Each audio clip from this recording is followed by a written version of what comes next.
Good afternoon, good morning, wherever you are located in the world. Thank you for joining me today. I will talk today about how to provision artifacts to SharePoint Online without being a developer. If you're a developer and you're in this session, no worries. I hope you can still pick up something. A bit of an introduction.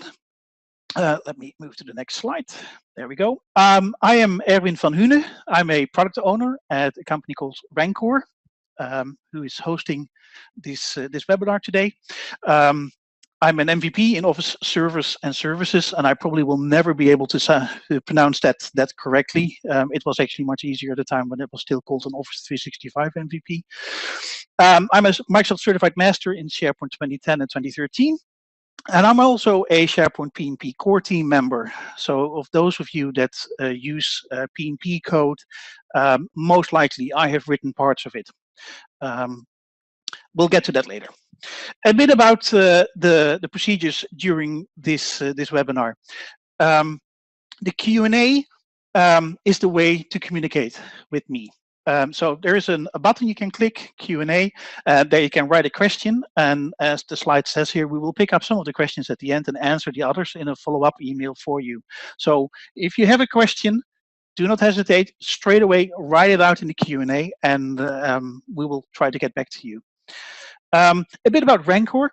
Rencore is a company that focuses heavily on customizations and helping you to keep track of those customizations and keep them under control. So we basically have two products. One of them is SPCAF, which is the code analysis framework. It's a tool that analyzes your code and helps you to write, I dare to say, better code. We will find flaws in your SharePoint code. We will find issues with your code. We will find inconsistencies. Sometimes you refer to an ID in a lowercase, sometimes in the uppercase, and SharePoint wants it in uppercase. Those things we highlight. And there's over 900 rules that help you to write better SharePoint solutions. The other product we have is the SharePoint Transformator, which is the product that I'm the owner of, and I'll give you a sneak preview at the end of this webinar about that. Now back to the webinar itself. You want to provision artifacts to SharePoint Online, but you're not a developer. What are your options today? There actually are a few options for you to use, a few different ways to go forward. One of them, and the most common one, is the click deployment. Basically what you do is you create a site collection in SharePoint Online, you navigate to the site collection, and you click all the artifacts in place. You create a new list, you add a field, etc., or a column, etc. It works, but it is slow. Think of it, say you have to provision 1,000 sites. That will take ages. But besides that it will take ages, it's very easy to mistake and it's very difficult to repeat. You will have to come up with a way of writing down exactly what you did and keep track of that you're doing it for every site. Besides that, not everything that you want to do or can do with SharePoint Online is actually exposed to the user interface. For some of the parts, you will actually need to be a developer in order to do things. You use the object model, be it CSOM or REST APIs or the JSON API, in order for you to do things in SharePoint Online that you cannot do with the UI. So this is a way of going forward, and I don't think it's the right way. And I assume that many of you will agree there. You want to automate things. Another solution would be to misusing, if you want to use that word, an add-in or an app as a feature. So if you navigate to the site settings, you can activate site collection features or site features. They will do things for you. They can create a list, add a column, create a content type, all kinds of things. You could use an add-in as the same way. So you create an add-in that you provision to your farm or to your tenant. When people add the add-in to the site, you can call out a remote event receiver. That remote event receiver then can call back into the site and do things there. The problem with this approach is that it is sort of misusing a concept. Besides that, it requires that you're a developer. You have to understand how to build an add-in, how to write code, and maintain that code. And also a downside is that if you want to change that code, you will have to update the add-in and whatever. So there's a lot of work around it that might not be worth the effort. Another solution is a console application. you could write a console application that uses the CSOM API of SharePoint or the REST API or whatever API Microsoft makes available to provision things inside. And the console application could use the CSOM API to create a list and add a column to it. That totally works. The problem with that one is that the console application is compiled. If you want to make a change to it, you will have to contact a developer, or if you're the developer yourself, you will have to open Visual Studio, make a change to it, build it again, and then distribute it to the people that need to run that code, an administrator in your organization or whoever. Depending a bit on how you build your application, they are most of the time it's a single use case. They do one thing. They have been configured, or you could introduce parameters and all kinds of other things, but most of the time it's a one case. It just creates something and that's it. Now the next phase after the console application is what we see in a lot of organizations, is that people start to go for provisioning engines. So you could build a console application that implements a rudimentary form of a provisioning engine that takes a file as an input that defines what the engine should do. So you could create a file that says, okay, create a list called vacation request, and in that list add a content type. So you describe, basically, you're building a script effectively.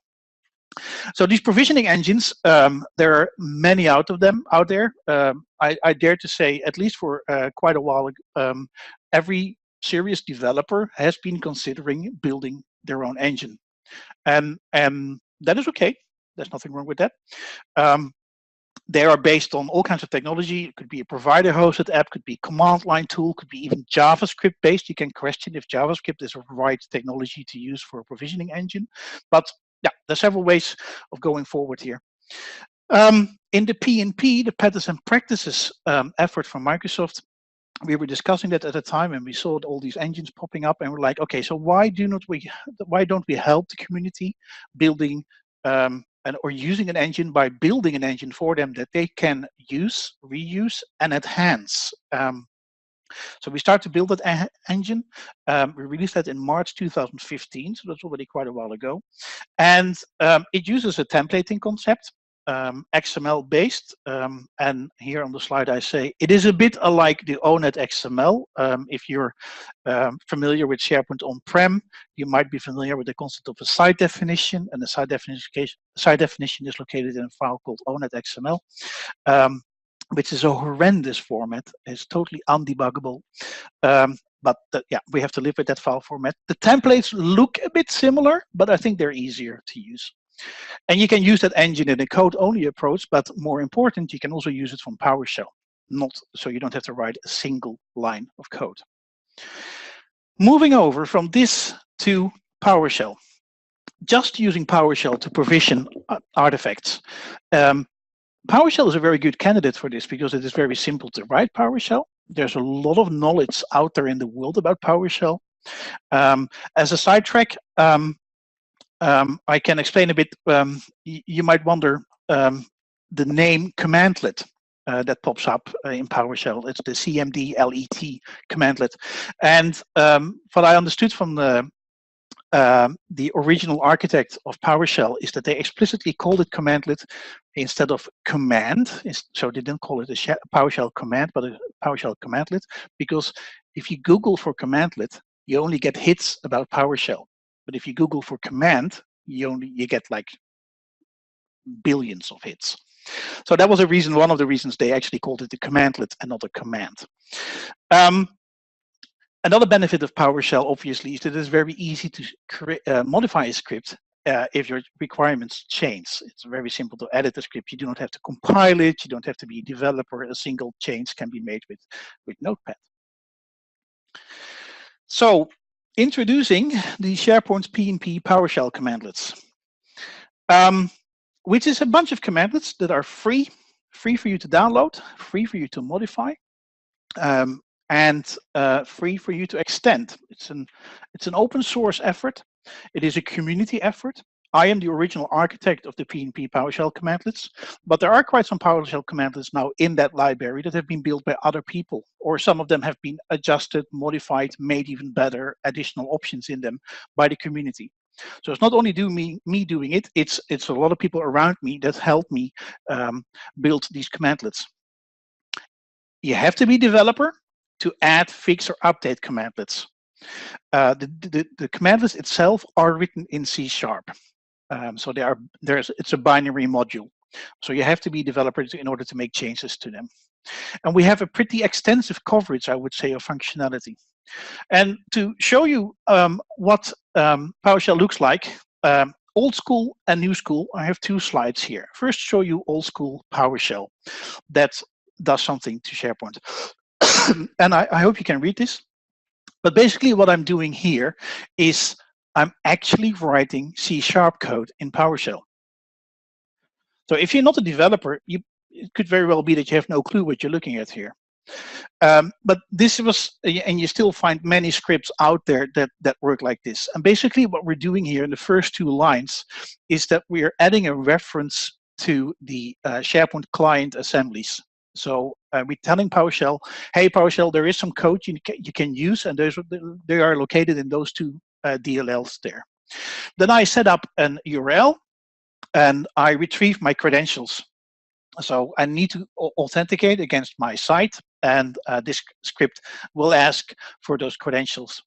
And then I have to convert those credentials to, here is that, I have to convert those credentials from a normal Windows credential to a SharePoint Online credential.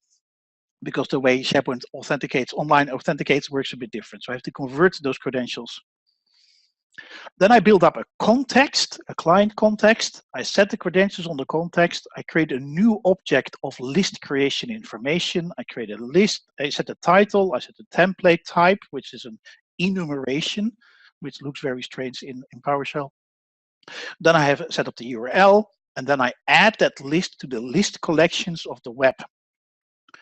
And then I add a field to that list. So I have to write this very wonderful camel, which is an XML format that you really want to stay clear of as much as possible, but because it's unreadable. But here you define what the field is called, what the internal name is, what type it is, if there's any choices, etc. Then I add that field to my fields collection of the list, and then I execute the query. This I could write almost identical in C#, and this is the way you do it without the PnP PowerShell commandlets. It works, but it's very cumbersome and very difficult to read. So moving on from old to new. I like to believe that this is more administrator friendly. Here I first connect to my site. That's to connect PNP Online commandlet. And I specify the URL of the site I'm connecting to. Then I say in the site, create a new list called demo list, which is based on generic list with that specific URL. And then to the demo list, add this field with a display name, an internal name, etc., etc., etc. I'm not writing a single line of code. I'm just writing 3 PowerShell commandlets to do the same as happens in this script. These are the commandlets that are available. And I had to scale it down, and every time I do this presentation, this slide grows and grows and grows with the context, and there will be a moment in time that these are just squiggly gray lines because it's impossible to read anymore. But we have over 210 commandlets available, and they range from retrieving lists, adding fields, creating views, creating site collections, adding folders, etc., etc., etc., etc., etc. Exporting web part XML. It all can be done. So, learning about these commandlets, they're located actually on MSDN. So if you go to this URL, and you will get a copy of the recording of this session, so you can find the URL. But on MSDN, you will find a complete description of every single commandlet that is available with PnP PowerShell or PnP PowerShell. So all the commandlets are there, and also they contain examples. But in the demo that comes after this slide, I will also show you how to retrieve that on your own machine without actually navigating to the site, because it's built into the library. So enough talk for now, at least enough slides for now. Let's dive into the commandlet itself and show you that. So here I have a big blue window with PowerShell running. I'll explain a bit later how to install them. There's actually two ways forward, but I have them installed currently on my machine. And in order to start my session towards my site, I have to connect to the site. So I do connect PNP Online, and then a URL, and I press enter. Now, it will take a bit, and now it's connected to the site. You might have noticed that I'm not entering a password, and I'm still connected to the site without a password. So that is one of the benefits over using the, like say, the old school scripting approach where you were being asked for a password. How this works is that in Windows, there you have the credential manager. So if you go to the control panel, you will find the credentials manager. There you can add a URL in combination with a username and a password. And the commandlets will pull your credential manager and will find if there is an entry that contains this URL. So basically, if you create an entry for this URL, then every site, everything underneath there will be automatically included. So it will pick up that username and password from your Windows credential manager and then use that one. If you do not want that, you can explicitly specify a credentials object that you retrieve. So if you do say this get credential, you get this little dialog here where you can specify a username and a password. It doesn't matter what you enter there. And then I have this credentials object here that I can send in the commandlet like that. Then it will use those credentials. If you have not set up anything in your Windows Credential Manager and just press enter like this, it will automatically prompt you for credentials. So there are several ways forward here, but the easiest way I would say is to add an entry in your Windows Credential Manager for your site. You will have to keep that one in sync, of course, if your password changes. A big benefit of this is that you are able to automate your scripts. You do not have to store your username and a password in a script. And set those values in your script. Now I'm connected to the site, and I'm retrieving, for instance, all the lists here. So here you have a list of all the lists, and if I want to retrieve a specific list, then I can just use the ID here, or I can just use the title of the list. So let's do that. So if I say get PNP list identity documents, then I will just return that list. Now, the commandlets for those relevant objects will only list a fixed number of properties, like in this case, the title, the ID, and the URL. But there's way more behind the scenes.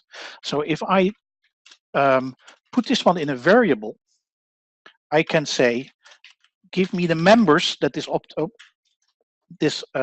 object has. As you can see, all kinds of properties that you can retrieve, and also kind of methods, things you can do with that list.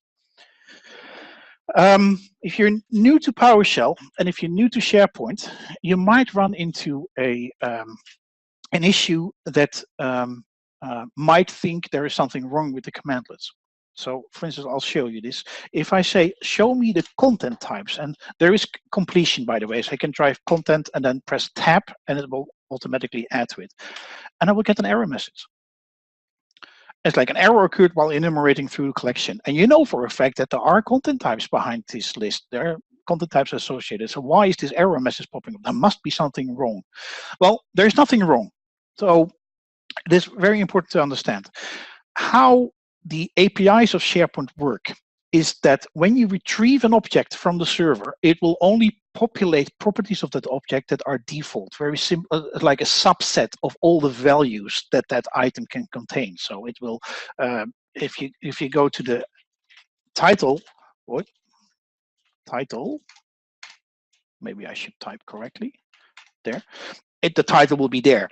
But content types, that is a collection. That's pretty big data, lots of data. So SharePoint says, like, you know what, I'm not sending you this information unless you explicitly ask for it. And it's not a matter of asking, because now I'm not asking SharePoint anything. I'm just actually asking the object, the content type. So how do I get these content types now? So that is an option that if you're already familiar with PowerShell, you might not be aware of that option. But if I go back up in my history and have this command where I retrieve the documents list, I can do includes and say content types. And this is also completion again, so you can go through all the properties here. And if I now include content types, it retrieves the documents list from the server. And if I say now content types, now my content types are there. So now I can have a look at the content types that are associated with that specific list. So this hoovers towards being a developer. I do realize that, but this is yeah, unfortunately the way to do it. And this has to do with a quirk. This is the way CSM works with the APIs we use behind the scenes of the commandlets.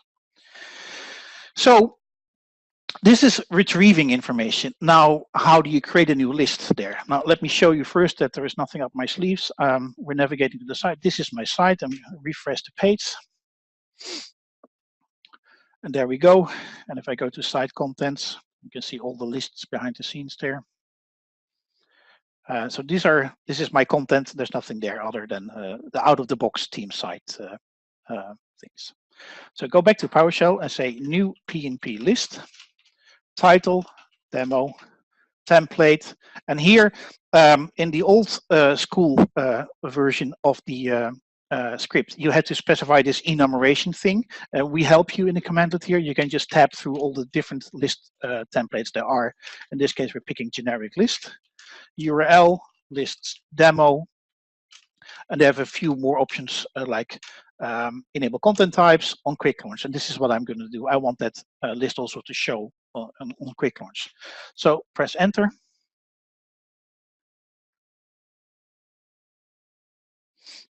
There we go. And now we have the list created. So if I navigate here and reload the page, there you see my demo list. Well, that was pretty simple. Adding a field to that list programmatically or through PowerShell is very simple too. Say add PnP field, which list demo. And then you can specify all kinds of properties like project date, internal name, project date, type, date, time. And now it added that field. So if I go back to the list and reload this and create a new item, there you see the project date now added to the list. If I would have specified on the field, and we can do that too, we can say project date 2, internal name project date 2. And then here I have to scroll a bit. There's an add to default view property. So if I add that, it added that other field too. Reload this one. There's my project date 2, now added by default to the view.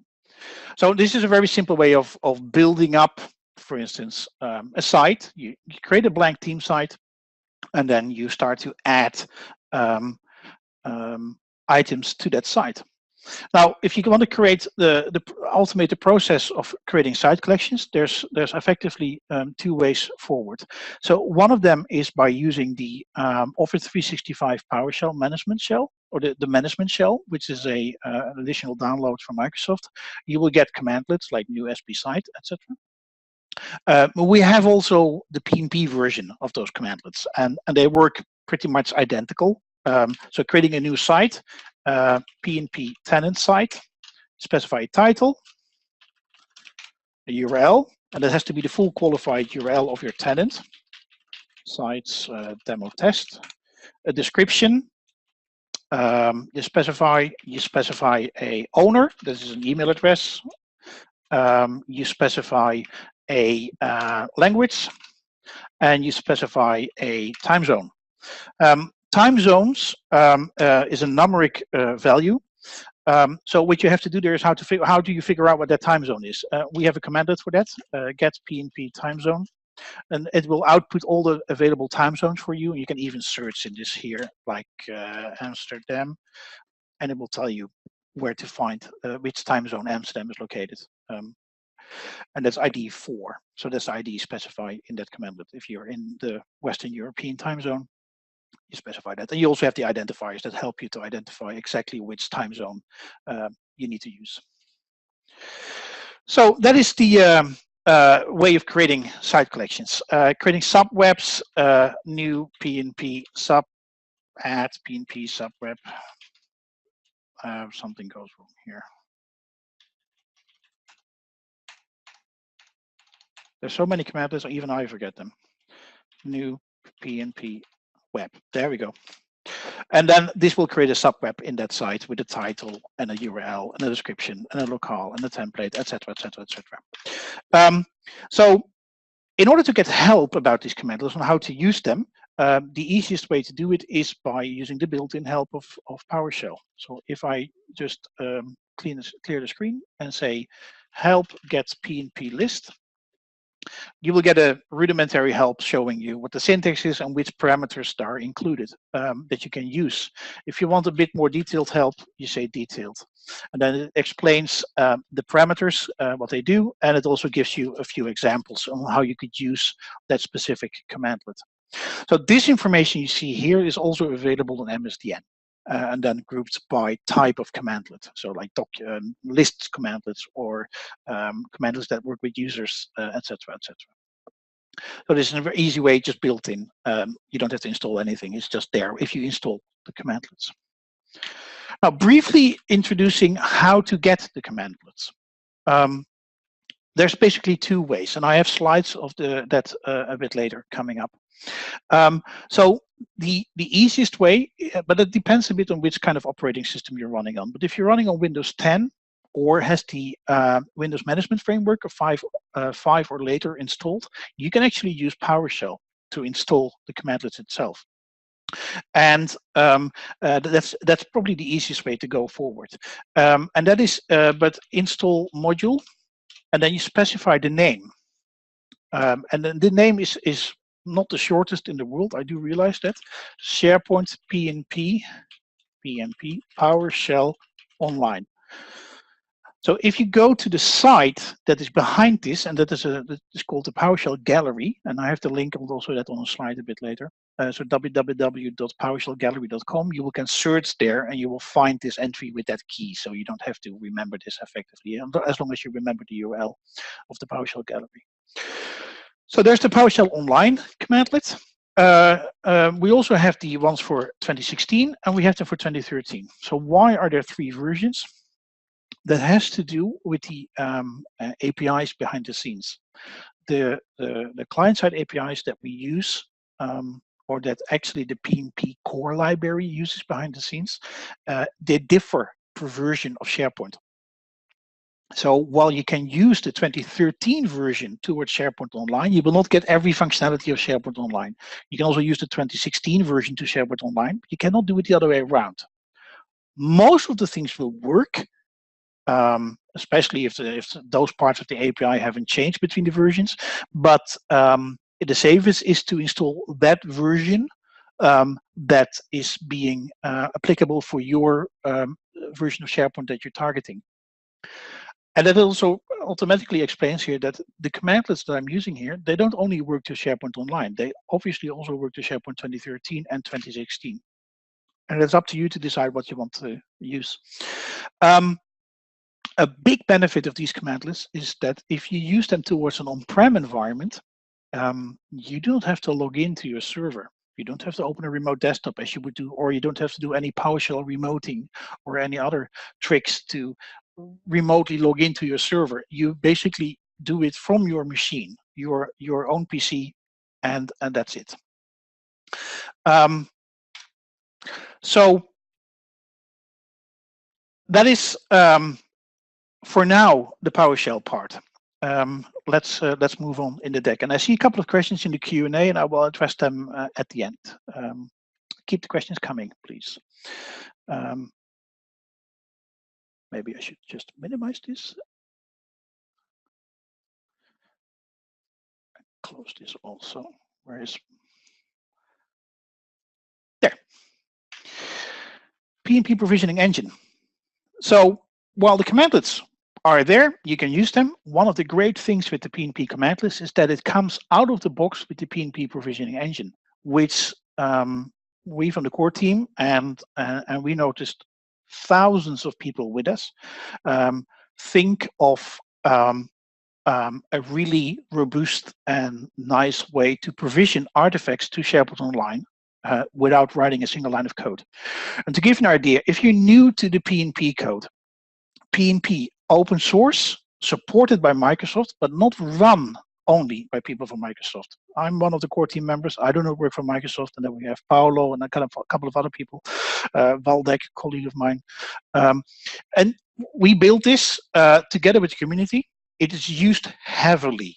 And when I mean heavily, it's very heavily used. To give you an idea, is that per month, there are made, so I have to explain a bit here. For every request that is made through the code of the PNP code, we add a little header to that request. And in that header, we do not store any personal identifiable information. The only thing we store in there is which version of the library we are using and from which method does that command come from, the request come from. And that only contains the PNP method. So if your own method calls a PNP method, we don't know. We only see the P. And that code is open. You can actually look at it. You can see what we're doing there. So you could theoretically even take it away if you want to and build your own version of the PNP code without that request in there. If you don't like the idea, you're totally okay to do that. But the majority of the people obviously leave it in. And that's how we can see in Office 365 how many times PNP code is being used. And to date, we are receiving over 4 billion requests per month.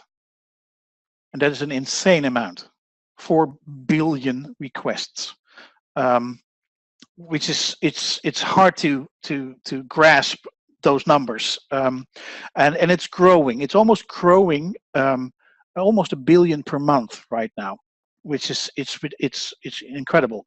So PNP code is being used heavily.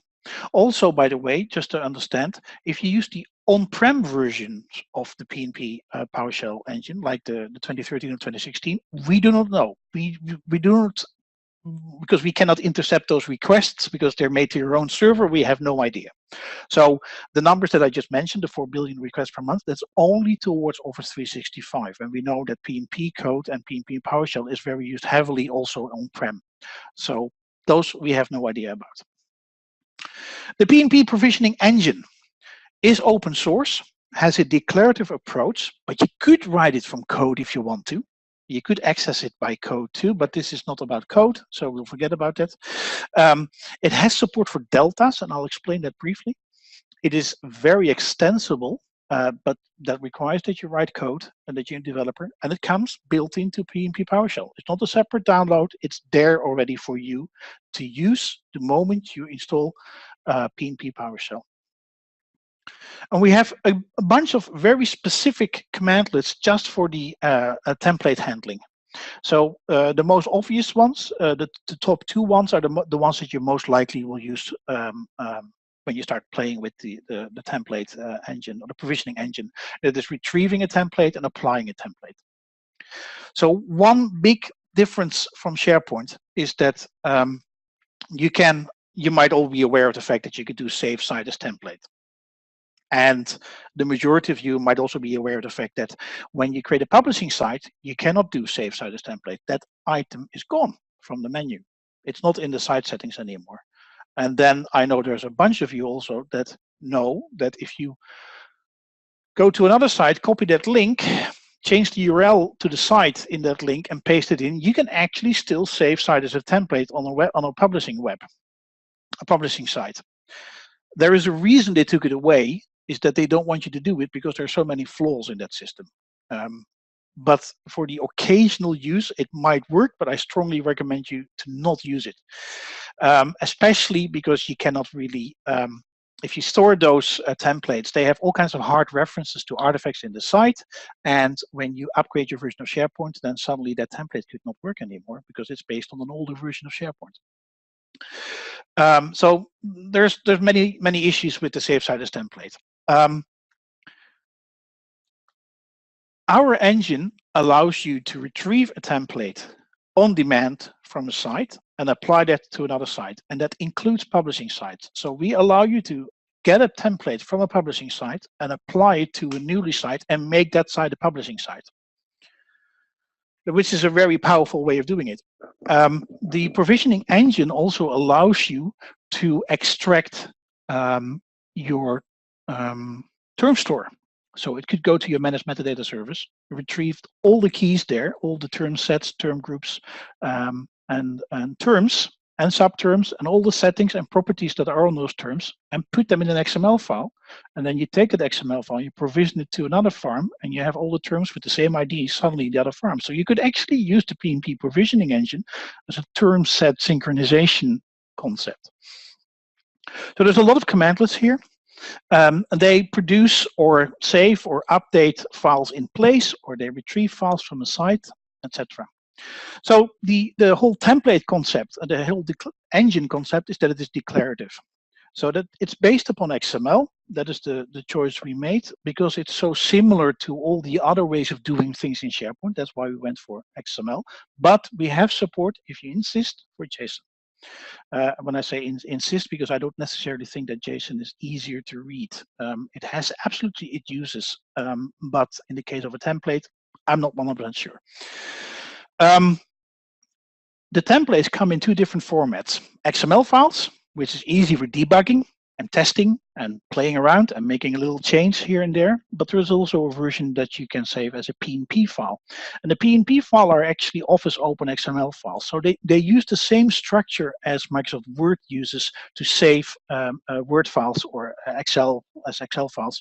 They are effectively zipped files. So you can just, if you rename the extension to .zip, of one of those files, you can double click on it and you can see what's inside, and you will find a bunch of manifest XML files and description files, etc., and some folders making up the Word file or the Excel file, but also the PNP file.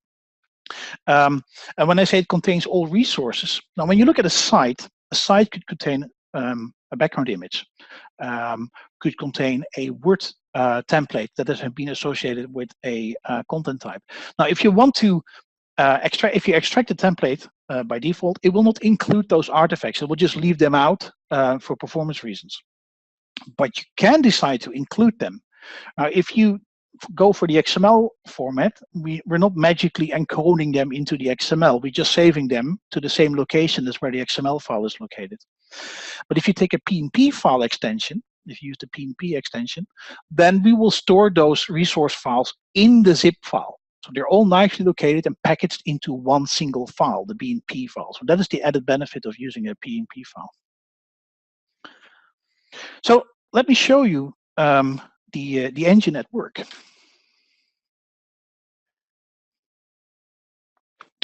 So I connect to my site, and I have a little helper script here, and there's nothing magic in that script. I can show you what the script contains. If it connects. There we go. This is what in the script. Basically, the whole connect PNP online thing that I just entered before. So close this. So I have a connection now to the site, and I say get PNP provisioning template, and output that one to a file called temp.xml. So what happens right now is that the engine connects to the site, and it starts to build up a map of all the artifacts that it supports. And that you see it goes through all the fields right now. And then it will go through the content types, it will go through the lists, it will go to the pages, etc., etc., etc., etc. So all the artifacts that it supports. And what it does, it creates first an in-memory representation of that site. And then we compare that in-memory list of artifacts that we discovered with a built-in template that we have in the engine of what an empty team site looks like. Because in an empty team site, you might have noticed there's like a document library or shared documents, etc., etc. There's all kind of stuff you get for free by creating a team site. And we compare the artifact that we discovered in your site with the one that comes out of the box. And if it's the same, we will not include it in the template. That way we reduce the size of the template considerably. So if I look at this template now, this is the template. And there's all kinds of things here that you can see, that we see all kinds of stuff that we discovered, like a couple of web settings, regional settings, which languages does the site support, additional administrators that we have, the navigation structure, the quick launch, the top and the sort of sorry, the top launch and the quick launch here. We have any side fields that are there. Then we have a list instance, and here you see that list that I just created. Through PnP PowerShell that I retrieved now. You see there's the demo list, which is on the quick launch with that specific URL. And then I have the default content types here associated with being the folder and the item. And then I have here my project D2 field that has been added to the default view. And here I have the two fields that I added, the project D and the D2, project date and project date 2 there. The IDs, etc., etc. And then you see here something that is pretty important to understand of the engine. This is a token. If I would apply this, keep this source ID, which is actually the ID of the web, if I would retain that ID and apply this template to another site, this would create an issue because I'm referring to a different site in the source ID. So what we do is, where possible, we replace values in the template with tokens that will be resolved at application time. So the moment I apply this template, this case, it will find the ID of the list demo in the template and replace it with them. But effectively, it will be replaced by the ID that this list will get. This list will get the moment I create it in the site. So this is how the engine works, and it does that for all kinds of properties. And there's like 20, 30 different tokens with all kinds of values, and you can use your own tokens there too. So you see all the values here of those two fields. And if I navigate in my browser to another site that I have ready, webinar 2, which is again a blank team site, nothing specific in there. And I will make a small change to my template here. So if I go to the project D field here and I say format date only, because by default a field renders itself with a date and a date time, it renders itself with a date and a time, and I only want to render this one as a date only. So I'm adding this format date only here. This XML here is the field XML you get from the server. So if I go to PowerShell again, I say get PnP fields identity. What was it? What did I call it now? Let me go here. Project D. Project D. Doesn't find it. But if I go list demo, it should find it. There we go. There's my field. If I put this in a variable, I can say, give me the schema XML, for instance, and there's all kinds of other things I can do with this this field. But here you see the XML, and this XML is identical to what you find in the PNP provisioning template. The only difference is that we replace this source ID, which is the list ID in this case, with the token. So that's how the engine for some of the artifacts at least work, that we just take the original XML of the artifact and include that in the template. So I made a change now. I said that this specific project D field should render date only, and that's the only change I'm making here. I'm saving this file. And now I'm connecting to my other site. So connect PNP Online.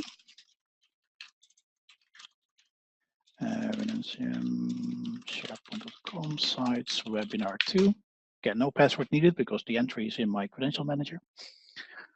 And if I do get PnP list, you see there is all my lists, and there is no demo list in this list here. It's just as is. So apply PNP provisioning template, and I say temp XML. Oh, wait, I make a little mistake here. Let's see if we can break it. There we go. Important. The template itself contains the quick launch settings. And the quick launch, one of the golden rules of the PNP Provisioning Engine is that we do not remove things unless you tell us explicitly to do so. Some of the entries in the template in the template allow you to say like remove equals true or something like that. So you can, for instance, you can remove a content type if you want to. But we do not do that out of the box. And because this navigation structure is here, we will not remove the navigation. And effectively, one of the reasons also is that we cannot reliably find out if an entry that you add to your navigation is already present. So we cannot update the one in place. So that's why we just simply add the whole navigation structure again. So you will get duplicate entries in your quick launch, unless you specify clear navigation. That way, we will delete the existing quick launch navigation and replace it with the one that is located in a template. So now the engine is reading the XML file, connected to the site, and it's actually updating those artifacts that it found. And you see here now it's actually going through the list. There we go. Let it continue a bit.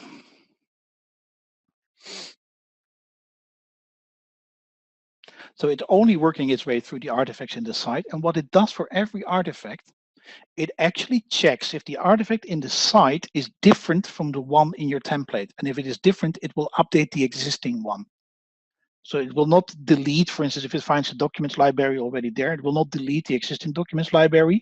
It will actually take the existing document library and check if the fields that you added or in your template are not there yet, and if so, it will only update that field property, etc., etc. So it is that's what we call delta handling. So it updates things in place. So this takes a bit.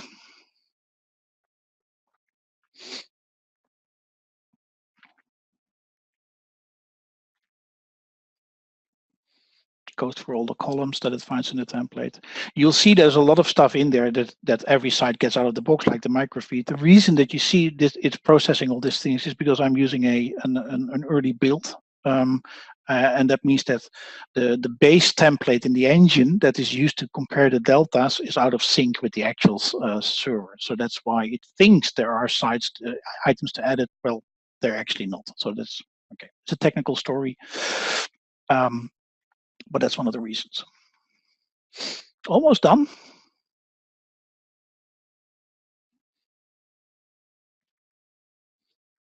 There we go. And it says also, hey, you chose to override the template value, remove existing nodes by clear navigation. So instead of doing this clear navigation, I could also modify the template and say remove existing nodes is false or true in the template. So if we go to the template here, see there you see remove existing nodes. If I just would set this to true, it would do the same thing for me. It will just clear out the, I can specify it to true. So there's two ways of doing this. By modifying the template, now this template will applying this template will always remove the whole quick launch. Go back to the site. Excuse me. Reload this page. There is my demo list with the two columns, project date. If I click create a new item here, project date renders only the date, project date 2, the date and the time. So without writing a single line of code, I was able to provision something to a site. And the only change I made is to demo the thing that you can actually modify the artifacts on the fly by updating the XML file if you want to. This opens a very interesting scenario. You could create in your farm a site which you designate as the template site. So that's where you build all your things and your artifacts and your lists and your content types and your fields and etc. and the theme and etc. And then when you want to apply that template site, as the template to another site, you just extract the template on the fly from a site, from that template site, and then you apply it to another site, and the result will be that the other site will look like your template site. So that's a very interesting scenario. So you just create somewhere a site collection, and you only give yourself access to it, so no one else can go in there, and that one becomes the template site. This is the provisioning engine in a nutshell. It has a lot of functionality. A lot of things are coming, and it's based on a schema. So if you navigate here, you see this is the 2016 May schema.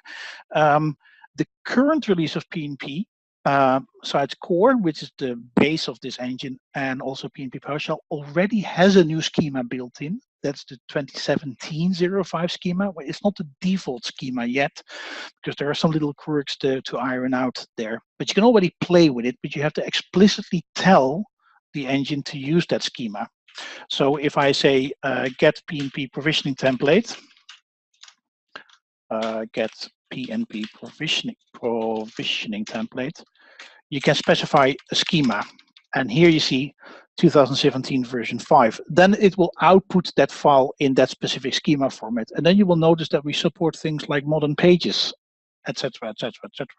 So there's new things in that schema that we will introduce in the next release. And the next release we will release on a monthly basis. So every month we will update the engine and the core library behind the scenes, and also the PowerShell Commandlets to stay in sync with the latest and the greatest. Updating is also very simple, by the way. So instead of install module, you just do update module. You specify the name, so SharePoint PnP PowerShell Online, and then we'll just go out to the PnP PowerShell gallery, retrieve that updated version, and install it over the existing version. If you're not comfortable with just having a PowerShell command that's something installing on your machine, you can say save module. And then you can specify a path where it should save. And you can have a look what actually is being downloaded, because it will save it to a folder. And you can have a look into which older files. You will see a bunch of SharePoint module files and quite a list of assemblies, DLL files that will download that make up the PNP PowerShell module commandlets. Okay. Let's briefly go back to the slide deck. So, as I said already, installing the module is very simple. You can also uninstall the module very easily. You can save it, you can update it very easily. So this is, I think, the way to go forward, www.powershellgallery.com. If you cannot use this, because maybe you run on a version of Windows where this will not work, or it's you're not allowed to use the PowerShell gallery for corporate reasons. There you can also download the setup files. We have MSI files that you can download from this location, from GitHub, and you can download the latest release there. Every month we will update them there. You can download them, and you get a normal Windows installer that will install the PowerShell commandlets on your machine. More information can be found here. There's a lot of links. As I said already, this video is recorded. You will be shared a copy of that video, or you can view it online. And these links will obviously be in that video too. There's a lot of information about PnP. We have examples. We have a large community. There's documents. There's training. We have monthly calls on every first Tuesday of the month. We also have special interest groups like JavaScript interest group and then Core and PowerShell interest group, where we do demos and talk about the latest and greatest. That's bi-weekly. I want to briefly introduce you to a product that I'm responsible for, which is the Transformator. So what you're seeing here is a peek preview of the upcoming version, which we'll release in September. And this version actually makes it very easy for you to create PNP PowerShell code. Because what we do is that we analyze your WSP files, and not only your WSP files in this version, we can also potentially analyze your on-prem farm and automatically extract all the artifacts that we discover, customized artifacts that we discover on that farm, including WSP files that you have deployed and Sandbox solutions. And we will go through those WSP files, and we will, for instance, discover a content type here. You see the content type XML at the left hand, and on the right side, we generate the PowerShell code for you to create that exact content type. This is a screenshot, so I cannot click here. I was tempted to click, but we also generate the PNP Provisioning Engine template for you. That includes the site definitions. So if you have any site definitions, we own it XML. We go through the own it XML. We find features that you activate. We dive into those features, and we generate a full PNP Provisioning Engine template from that own it XML for you.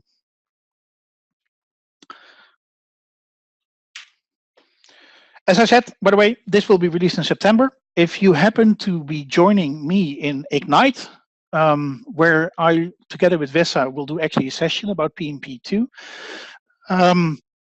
then do not hesitate to drop by the Rencore booth, where we can demo this in live to you. Any questions? I see a few questions here in the Q&A that I will go through. And Thomas has here a question. It's like, is it possible to create fields with multilingual display name with PNP PowerShell? No, unfortunately not. It's a very good feature. I would have to think a bit about how we would go forward with that parameter-wise, but it's a very good feature. You can do that with the provisioning engine, but you cannot do it with PNP PowerShell. The engine allows you to specify resource files. You can create resource files, and then you, instead of putting the title of a field, you put a token in there that points to that resource file, just like as SharePoint does it effectively. And then we will create multilingual versions. Then I have a question from Daniel here. Is there plans to support Microsoft Teams or communication sites? Yes. Yeah, it actually all depends on the availability of APIs from Microsoft. But as we directly work with the SharePoint engineering team, they are even part of PnP, and we have discussions on a weekly basis with them. So we're usually quite up to date about what's coming, and that you might, if you really carefully look at our code in PnP, you might see stuff coming up in the future because we already have prepared code for it. We just didn't announce it yet. So don't run off now to GitHub and go scan all the code there, but there's stuff in there already that will come in the future. Yes, we plan to, yeah. But it all depends on the availability of communication sites, of APIs for those things. For instance, the ability to create them is still currently not possible through an API. And another question here from an anonymous attendee. Does it make sense to install only one PnP version at a time, or can I install both? Yes, you can install both, but you will have to do some trickery there. If I go back to PowerShell here, there is an environment variable, module path, and this environment variable tells PowerShell which modules to load. And here you see there is a default entry in here being users by name, documents, Windows PowerShell modules. Most of you will have this entry in your PS module path. And if you put the modules somewhere else, the downloaded files from PNP PowerShell in another folder than one of these folders, you can explicitly tell PowerShell to load those modules. So like, okay, load, like if you're familiar with old school SharePoint PowerShell, where you had to say add PS snap-in, a similar concept. In this case, you say just load module or import module. And then you can point to the PowerShell module of the 2013 and 2016 version, whatever you require at that moment in time. So yeah, you can do it. It requires some moving things around effectively. A question here from Valentine. In PnP Core Online 2.16.17.06, I have noticed that libraries are provisioned with duplicate views instead of updating existing views. This issue solved in version 2.17. I am not aware of that issue, so I don't dare to answer that. I assume you reported it on GitHub. If not, I urge you to do so. That is the best way to get hold of us. And I do realize when you navigate to GitHub, you might be scared away by the number of issues there. We do look at them, but yeah, we have a life and a family, most of us, and we do it in our free time. So all the work you see with PowerShell, it's just evening work for me or weekend work. So yeah, sometimes I have to prioritize away from PnP code. So we go through the issues. So if you haven't reported the issue, I urge you to report it, so we can keep track of what's happening there. I wasn't aware of that. It could be a specific case. I would be interested in what's happening there. So if you could also provide your template in that post on GitHub, that would be great. Question from Christian. Is it planned to add full support for subwebs to the PNP provisioning framework? For example, now it's creating all the side columns as list columns when the template is applied, and therefore also the content types of the list get lost. The results look the same as the original, but in fact there are big differences. Yeah, okay. So subwebs. And it's an interesting discussion, and that's where we, as a PNP core team, are a bit hovering between what the engineering team thinks and what the rest of the world thinks. Subwebs are sort of an add-on that Microsoft came up with later, after they came up with the concept of a site collection, and they were like, oh, okay, people want subwebs. So they sort of like, they're sort of, I'm not saying that they throw it together, but it's been a bit of an off child of the product, basically. And there are so many things you can do wrong with subwebs, like, for instance, create content types in subwebs instead of creating them on site collection level or refer to them, etc., etc., etc. So the complexity there is that when we build something, sometimes the engineering team says, like, what have you been doing? And what are you thinking? And is that smart? And we're like, yeah, but the world uses it. And that sometimes you see that reflecting itself into sometimes a somewhat quirky implementation also from our side. So yeah, the idea is to fully support subwebs as being root webs, but the root web is the best supported type of artifact in the engine. We do introduce a new thing in the latest template, but that will not help you in this case, though. But that we provide a template scope, so you can say scope this template only to root sites, so you will not be able to apply the template to a subweb, or scope this one only to subwebs. So yeah, while we try to get full support, I know it's not there yet. So if you are a developer, you are more than welcome to help us with it. A question from Steven. Does it work with the modern UI? Plays a web part and something else? Yes and no. Web parts, modern UI. Then we talked about SPFX web parts. That's still work in progress. The APIs are not there fully yet. We have the ability to create sections in modern pages and also create modern pages. So that part is there yet, but we're still working on things there. So that will grow over time, our support, with the availability of an API. It depends on what you exactly want to do and where in the time we are. So the 2017 version of the template schema, the 2017-05 version, because we designed it in May already, but it came out now, will support sections and modern pages, etc. Yes. Another question from the anonymous entity. Does the provision template XML also include web parts and their configuration, for example, a start page or an existing page?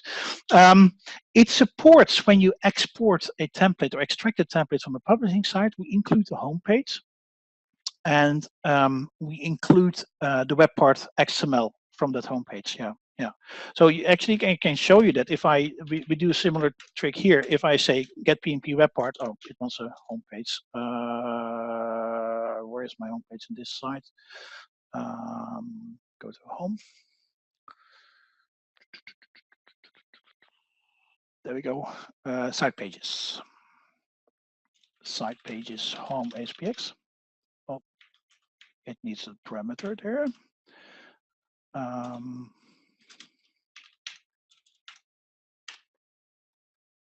It doesn't matter if it's not server relative, I think. There we go. So you see these web parts now come out, and I can actually say here even get web part XML and identity, and I say this ID, and then you get the whole web part XML. Something similar we do with the provisioning engine, but we restrict it to the homepage only because there would be basically no end to it. So one thing is very important also to understand: the provisioning engine is not a content migration tool. There are other products out there that do that much better than the provisioning engine. And the reason we don't build that in is that we don't want to end up in security hell. What happens if you have a set of security on a page set to in another page, other side, it's different from the roots from the side you extracted it from. You will have to do some mapping between this user and another user, that kind of stuff. Other commercial products are much better at that. They have nice user interfaces for it. So content migration, no, but the home page with the web parts, yes, we do export them. So you can update the start page. You can also, to understand, that is extracting. You can provision a page to any location to the site, any number of pages by modifying the template XML and creating the pages in there and then setting the web parts to the various zones. Absolutely. Keep in mind though that you can only do the out-of-the-box web parts. You will not be able to upload your own web parts to Office 365. Is it possible to roll out permissions? A question from Stephen. By a template? Yes. You can create role assignments and role definitions and assign users to those. So yes, that is possible. Using apply PNP provisioning template on list usually does not include list views, at least for me. Do I have to include them explicitly? List views. Interesting. No. You mean custom pages like ASPX pages, those custom views? Those you will have to apply separately. Yeah. If that's what you mean, then indeed you will have to create them manually by adding them to the template and provisioning them to the correct location. Yeah, we do not extract those because that would be, well, from a template engine perspective, we think of that as content. Another question here: is it possible to deploy the template with data already in lists? Yes, that is possible. You can create list items and set values on those list items. That is possible. Just like you can do with the feature framework, we also allow you to create list items where you set the title, whatever value to, yeah. And a question from Eric. Hi, Eric. Long time no see. What if you need to have access to online and on-prem commandlets? Can they be installed at the same time? R12 MCM. Yeah, Eric and I were both in the MCM training quite a lot of years ago. Yeah, they can, as I mentioned earlier, they can be installed at the same time. You will running them at the same time would be a bit complex, but you could because you cannot unload a module that has to do with the way PowerShell works. You could go, depending a bit on what you want to do, but you could go for the lowest version. So say if you want to access 2016 and online, go for the 2016 version. Most likely you have what you need. There are just a few commandlets not there in online, like for instance, the ability to create tenant sites. Even that one can be used on-prem if you activate that web service on your server, which is there by default but not exposed by default. But if you do that, then you can even create tenant sites. But the majority of the commandlets are available in 2016 and 2013 and online. And there's just a very specific list of ones. The downside is if you want to use the provisioning engine with the commandlets, you end up using the 2013 or 2016 version of the provisioning engine, which is a tiny bit more limited, but also not much more limited, but it's still a tiny bit more limited. Do templates cast workflow definitions and associations? They do. Yes. You can provision them too. Yeah, declarative ones. Okay. So I ran 10 minutes over time. Great questions. Thank you for that. Let me get the slides back in place again. Here we go. Slide there. So a little promotion. On October the 5th, we will do another webinar where me and my colleague Waldeck and a special guest that will be announced a bit later will do an Ignite roundup. You will be able to find me and Waldeck both on stage at Ignite, but also behind or at our booth and at I don't know how many community events. But if you are not able to visit Ignite, it would be a great way to get the insights in what's happening with SharePoint and where it is going by joining us at that webinar. Same format, sit back and relax and listen to us. Thank you for attending, and we will send the recording of this to you later. I hope you all have a great day.